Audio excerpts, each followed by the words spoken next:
Welcome back to another episode of the Real Estate Playbook. This week on episode number 60, our guest is Charles Silverfield. Charles, how you doing today? Doing quite well, Joe. How are you? Excellent. Great to have you back on the podcast. It's a pleasure to be here. Awesome, man. So it's been a little bit a while since you've been on the podcast. Why don't you tell us how things have been? How's the real estate market treating you?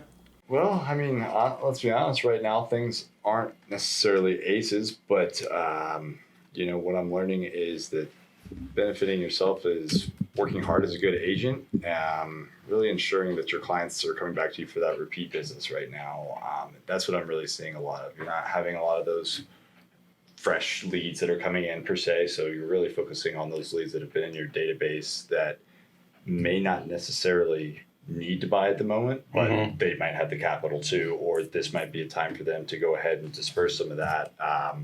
I've got a lot of land. We're still recovering from Ian, but we're starting to see some resurgence in that market down south. So I am seeing a lot of things starting to go back live that might need a little bit of work, but things are hitting the market in that area. So we are seeing a little bit of resurgence from Ian, which is huge, Joe, especially for that sector, for what we're working with. Like that Sarasota, Fort Myers area? Really from Venice to kind of, Sanibel, if you will. But yes, Fort Myers all the way back up to Bradenton. So, it was a bit of a scare, but, we're starting to come back from that, and we're seeing a healthy regrowth, very similar to Charlie in '04, but this time we've got much, much higher population and much higher GDP. Definitely. So let's talk a little about that, Charles, because you're one of the, I would say, few agents, if not the agent within our brokerage, who probably has the most knowledge when it kind of comes to that area. And, we have several agents who work Bradenton, Sarasota, but you're affluent there, and then all the way, Punta, Fort Myers, and honestly, I don't know, kind of a lot of the other areas around there, like Sanibel, such as yourself, but you have vast knowledge of it. Like, how would you say, like, working so many markets, was it tough for you to kind of learn working such a large demographic of homes and all the price points and nuances, or was it kind of easy for you to kind of figure out just based on maybe your life experience or your expertise? So I think, and one of the things I know that I talked to you about is when I'm driving south, I feel my blood pressure going down. Whenever I'm heading to South Florida, I feel like I'm in vacation mode, though that's rarely the case these days. It's more than likely for work, but the big thing that is, as far as, going down to that area is concerned, you're just seeing such solid price points. Those 300s, those 400s that we're talking about, you can still get a nice quality 3-2, 4-bedroom home in that area. So the good part about that area is, there's some super expensive places if you want to live on Sanibel, Captiva Islands. But at the same time, that premium you're not going to get. You may be on the water without water access, Joe. You may be on the beach and it's deeded to somebody else. It's frequent. And so there's a lot of nuances that you have to know. There's a lot of nuances. Growing up, we did kind of have a little vacation, if you will, down in Pine Island. So that helped, with the commute, learning the areas. Now, when you start getting subdivision specific, it can get a little bit more difficult, and you got to do your homework either way, no matter what area you're servicing. But absolutely, it was, at first I thought potentially insurmountable, but as I put the work in, as I spent the time doing it, Joe, it just made me love the area even more than I already did, and just reinforce those things that, hey, I really like this area, and here's why. And when I'm down there, it's still got that aura to it. Awesome. Yeah, and I remember even talking to you when I'm trying to learn some, I guess you like the waterways and the homes on the water, like you growing up, it sounds from our previous conversations, have vast knowledge of that, not even down south, but even getting up in Hernando, like Wekiwachi area, Hernando Beach, you kind of know a lot of the waterways all over the place. And when we started off selling, Land O'Lakes, Pasco County was kind of the home base. That's where we started really selling real estate when me and Rose created the team back in 2011. More master plan communities, families was the demographic, activity, schools, commodities, amenities, things of that nature. Walkability, how close you are to stores and shopping, things like that.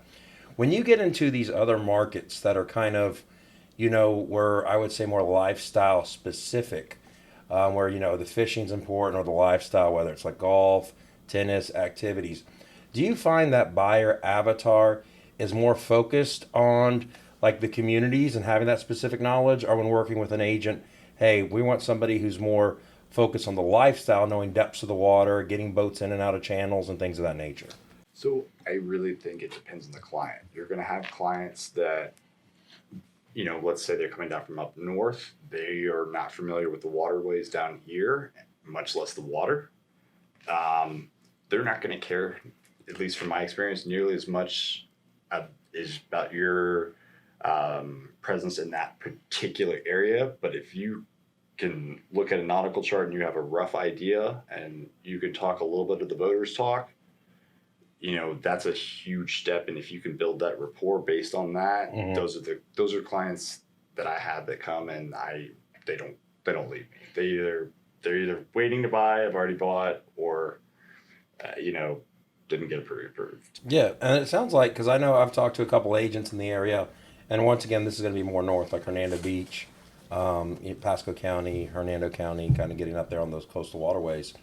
And their expertise was more on the waterways, the boats, the canals, things like that. And it's more buyers with already they have boats. So they know their boat. They want to know, hey, where can I get in and out? Because I've heard horror stories of like agents just knowing the communities but not knowing the waterway. Somebody bringing their boat and the agent assuming the boat can get in and out. Then they buy the house and they figure out they can't get their boat out. And that happens all too frequently. I mean, you have agents that are selling people homes that are on canals that lead to nowhere or lead to a fixed bridge, or lead to a bridge that may be 7 or 8 feet, and that person is not familiar with it, and they have a 35-foot Sundancer that might be a little bit of a clearance issue. So when you get up in those northern counties, you're not just dealing with shallow water, you're dealing with shallow water and hard bottom. You've got that limestone bottom that covers the river mouths that all feed out through Homosassa, Hudson, Chazawiska, all of that. That's all limestone. Like that, yeah. So when you get up in those river bays, if you don't know where you're going, it's not that you're going to just run aground and push you off sand. You're going to lose half your engine doing it. So I think that's one of the big things is you can absolutely tell someone waterfront and they will never have a chance to maybe even get a kayak in the water in some of those areas, to be honest with you. But at the same time, on its head, you would look, there's a lot of properties in those same areas, Joe, that from satellite imagery or from even street view, you're saying, I mean, I can think of one on Miss Maggie May, literally right when you get off for Crystal Springs, right, where Del Mabry ends. And you take a left and you can get to the river from that first house that's on the river there. But if you're looking at it from the satellite image, you're not seeing any water. So when it comes to those areas, it definitely takes some specifics, having some specifics, spending some time on the water out there. Otherwise, all they have to do is book a half-day charter and they're going to know more than you.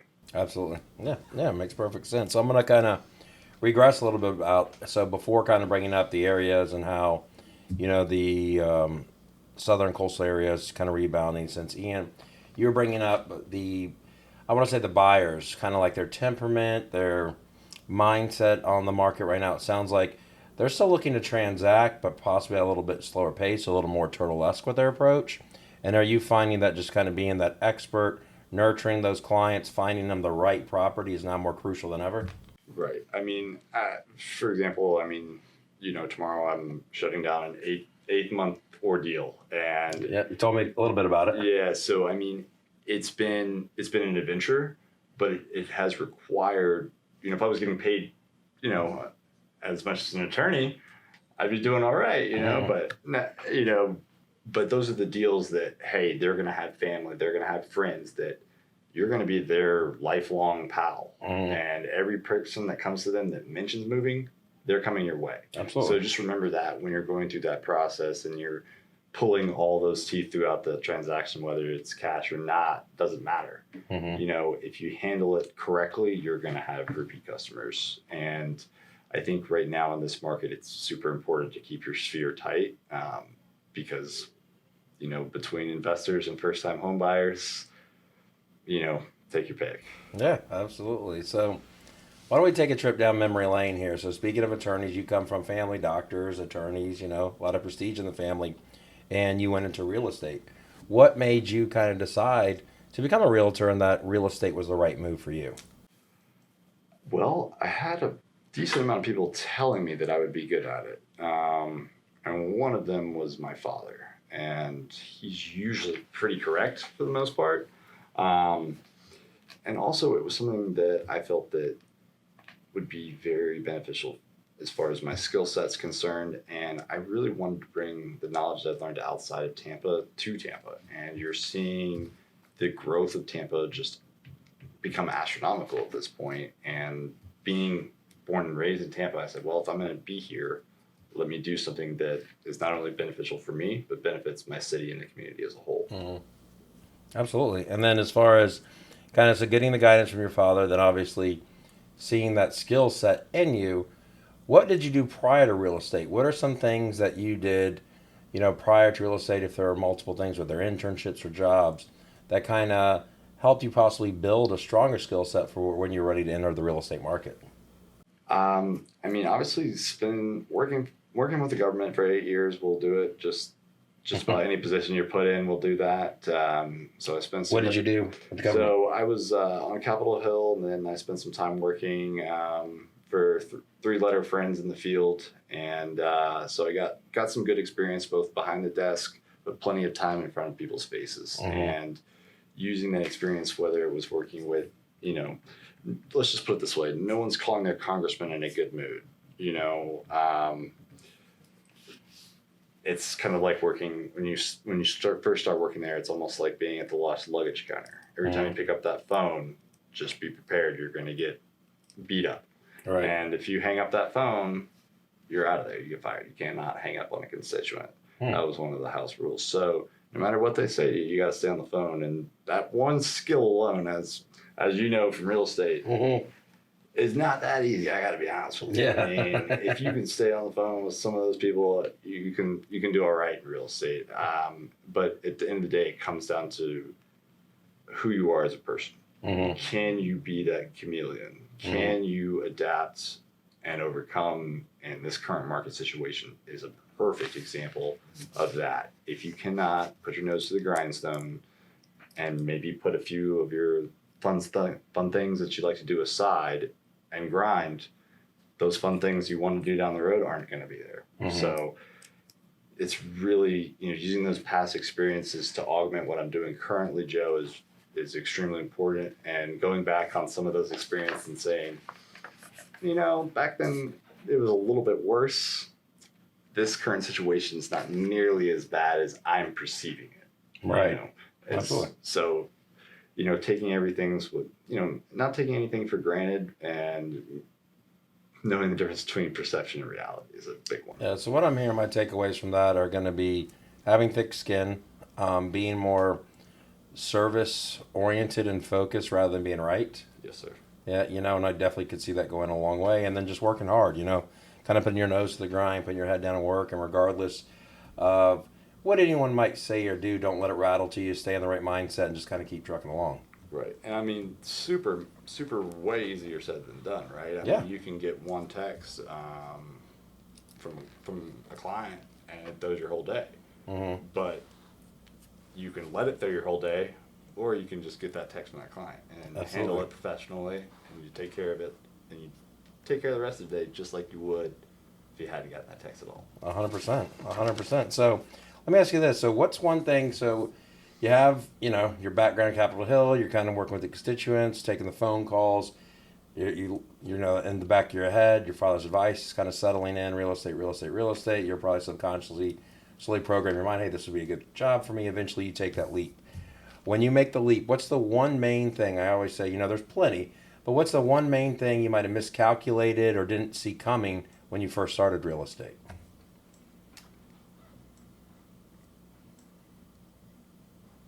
Advice. I didn't necessarily know who the best person to listen to was when I first began. And I didn't necessarily pick the best person, but it doesn't matter because I ended up at 54, and that's what matters at the end of the day. But I got kind of a tough start with Remax. It was an interesting one, but learned a lot, and definitely learned how to read my own settlement statement. That's for sure. That was key after coming from that that outfit over there. But obviously, one of the biggest things that I know I don't take for granted. Don't ever take a lead for granted. The lead's not weak. Yeah. I mean, I can.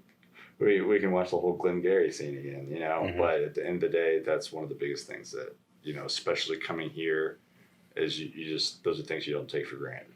Yeah, and not to talk about the difference or the nuances in the two brokerages, but what would you give maybe agents out there and they're unsure if they're getting good advice or bad advice? Maybe sometimes you'll get advice and it's unsettling. You know, like, yeah, I think I should follow that, but it's not sitting right with you, and you're trying to process that information. Was there any like barometer or governor that helped you kind of decipher that before finding out the advice you were possibly receiving wasn't sound advice?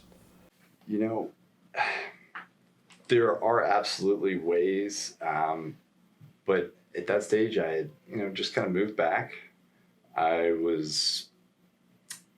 Real estate market was moving pretty quickly. I didn't necessarily need or have the time to really ask the right questions. I was kind of being fed and money was going in my pocket. So I didn't really have any reason to ask questions. But when I was still running, but there was no money coming in, it was kind of like, wait a minute, something's missing here, because everything else is still going exactly how it used to and should be, but I'm just not getting paid.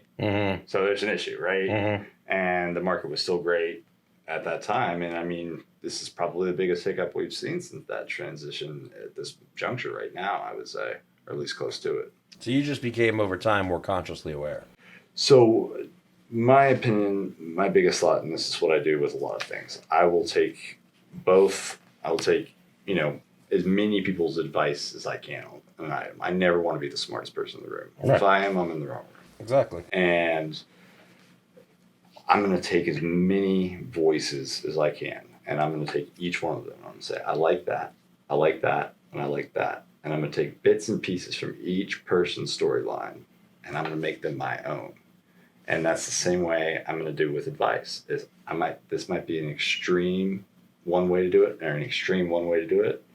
Perfect. We'll shoot it right down the center line. So the best way to get a barometer on yourself is just getting multiple opinions, and then being able to have that introspective and take time and say, all right, what makes most sense to me? What's my moral compass look like? What fits for me and my mission statement for my life?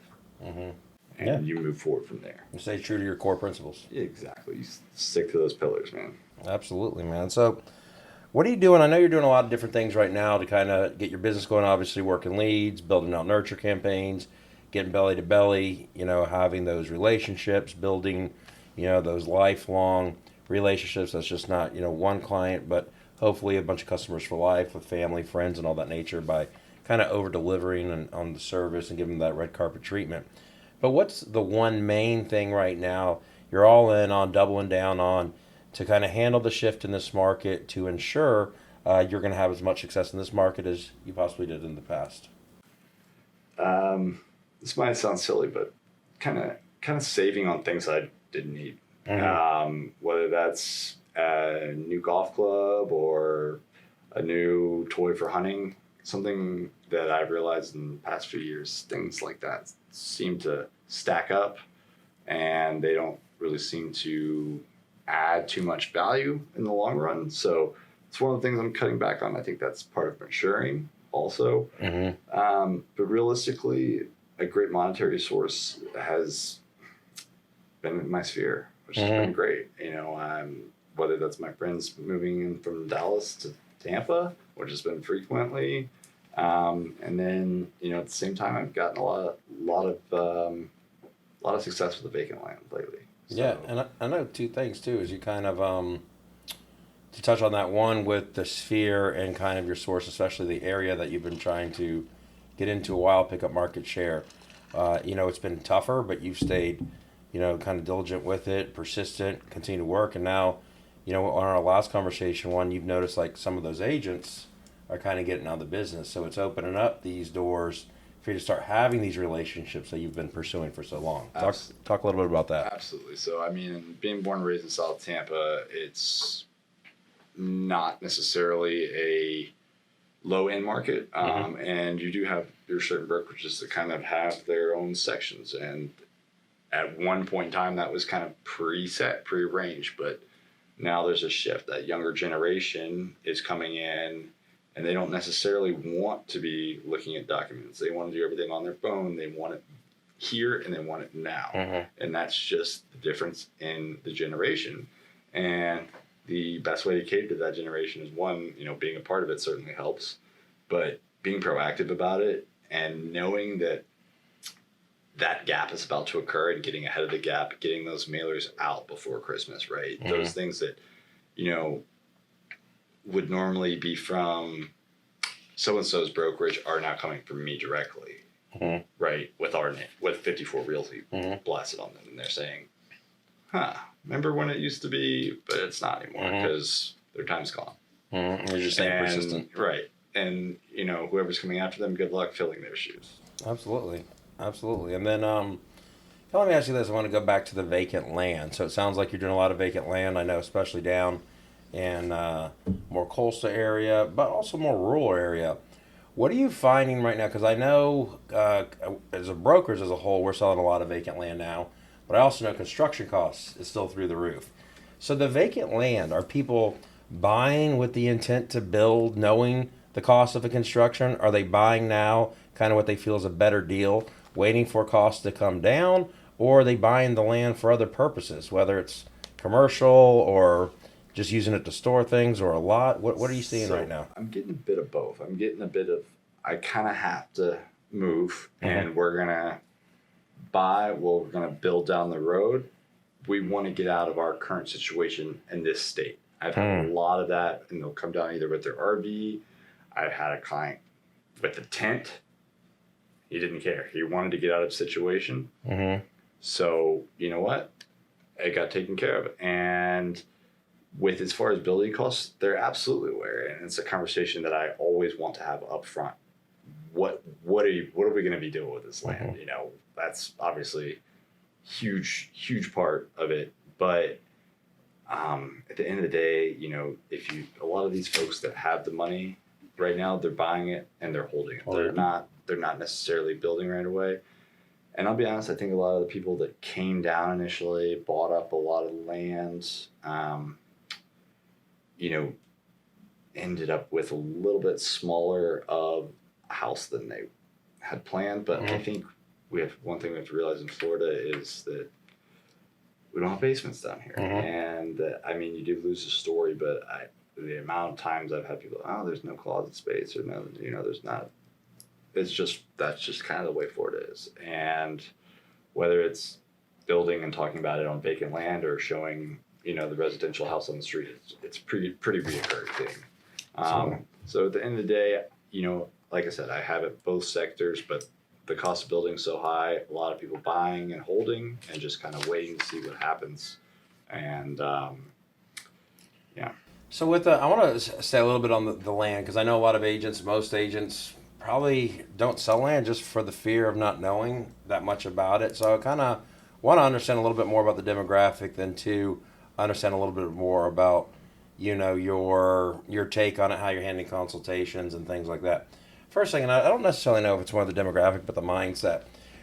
So they're buying and holding. Are they buying and holding with the intent from what you're hearing? And obviously, it's only what they're kind of telling you now, and later on it might change. They're buying and hold to eventually build on when costs come down? Or is it more of, hey, we're going in these areas where land is scarce, Florida's being developed quickly and rapidly. We know that people eventually going to want to develop those lands, and when you're one of the few people holding a lot in a heavily populated area that's highly appreciated, you're sitting on a gold mine.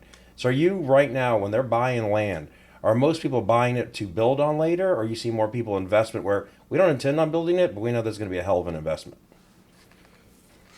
Mostly the latter. I'm seeing a bit of both, but there's some smart folks. I was going to have a listing go live. We talked about it. I advised them, hey, it's probably best to keep this one in your pocket because we're not gonna be able to necessarily get that price when you paid for it a few months back, right now, and I don't see the value in those areas dropping significantly to the point where it's that big of a risk. The 10 acres I have in Wauchula right now is just held its value for the last 3 years. I mean, hasn't really gone. It's gone up a bit, but it's pretty much about where it should be, maybe a little higher. Yeah, and then your cost is only property taxes, which is minimal. It's $1,000 annually. And then when you're with the land, so when I was in sales and we would get vacant land, we sold a lot of Pasco, Hernando County. They become a vacant land. I kind of sit with them because I think a lot of agents who do end up selling land, if somebody who says wants to buy land, I want to go ahead and, hey, let's facilitate the sale. Let's get it done, drop the offer, boom, boom. That's what the client wants. A lot of times I take it one step further because a lot of people I know, especially back then when I was selling, they were more buying land to develop on. And I think a lot of people are unaware of all the costs associated with developing land.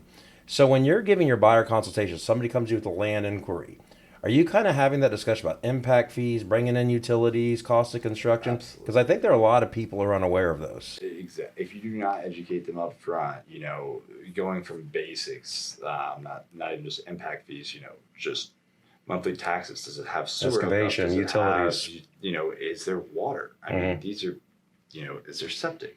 These are things that, you have to gauge the buyer based off of their knowledge. Have they lived on septic before? If they've never lived on septic, I'm certainly not going to sit here and advise them to put in a well and a septic if they've never lived on that. That's a certain type of lifestyle that if you're not getting used to it, at a certain point, again, this is using your judgment with your client, but at the same time, oftentimes I'll have them call in and they already know exactly what they're looking for, but they want to dig into, all right, we want to get a tax break here. How can we get a little bit of an agricultural exemption? Whether that's planting a couple pine trees, putting aquatics, putting some aquaculture on there, growing some berries. I've got some clients that literally just grew some berries, and they're saving a lot of money in taxes. Yeah, just learning all those nuances. Exactly. So, I mean, if you got 5 acres, you only need 1 cow, depends on the county. But yes, you can get a tax exemption for that. Yeah. Crazy, but you can. And what we were able to do back then is, as an agent, obviously you're paid commission on the sale. We always want to do what's best for the client. So we would always kind of give that advice similar to you. But what we found is most people, now people come in and they already know the lingo. They already know the knowledge. They're going over these costs. They're sold on this. They've already done their research. But let's talk about the latter. The people like, hey, I'm going to develop this. I want to build this house. I think it can fit on this parcel, and I'm going to do that. But they don't know about all these costs. When we have those conversations, I want to say, Charles, 90% of the time, if not higher, we're converting to a home, whether it was brand new construction or resale, just due to they didn't know what everything was going to add up to. So we kind of did almost like you do a seller net sheet with closing costs when you're going to sell. We did almost like a building sheet. And it was just a rough estimate of all the costs they're going to incur. And when they saw it, it was almost like sticker shock. They weren't aware of this. They're thinking like, hey, all right, the builder's building this house in this community for this price. If I minus 50 grand they're charging for the lot, then I can build that same thing here for the 250. And no, that 250 might be 500 when nothing's developed. And I mean, by the time you get to about the third or fourth part of that conversation, if it hasn't steered you back around to a pre-built residential house, you're probably not telling the full story or giving them the whole numbers, because you're exactly right. I mean, that conversation has the ability, why don't we just go check out that neighborhood we were talking about earlier? You saw that one you liked in, because, I love what you have on paper, but there's a lot of things that look really good on paper that don't necessarily work out in reality. Yeah, and this is one thing where knowledge is key, and why I kind of want to focus on this, because it's something you're great at for the audience, is, just don't be the order taker. Don't take it at face value. If somebody comes to you, I want to buy a lot, land, find out that motivation, why. Right. And then if it's the build, I want to build a house here, we like the area. Okay, what do you know about building? Right. And it could be like, hey, I'm going to put you in contact with all these vendors to help you if you don't have any, and just make it easy and facilitate that if they have the knowledge. But if not, educate them. And a lot of times by doing that education and learning it, you're going to be transitioning them to a resale, because most people don't. It's not only the price, but go through the hassle, all the red tape, the counties, the cities, all that stuff. I mean, it is. And that's why there are construction companies to this day. I mean, because it is not a fun thing to do to go through all that red tape. And I don't know how many folks out there love cutting through red tape, but I can tell you the first layer you cut through is always the thinnest. Yeah. So only the ones that can cut through. Yeah, I was gonna say that's assuming you have a pair of scissors. So again, that conversation can often scare them, and you don't want to scare them out of buying altogether, but you can take it to that point if you, with the way things cost right now, as far as cost of construction and things like that.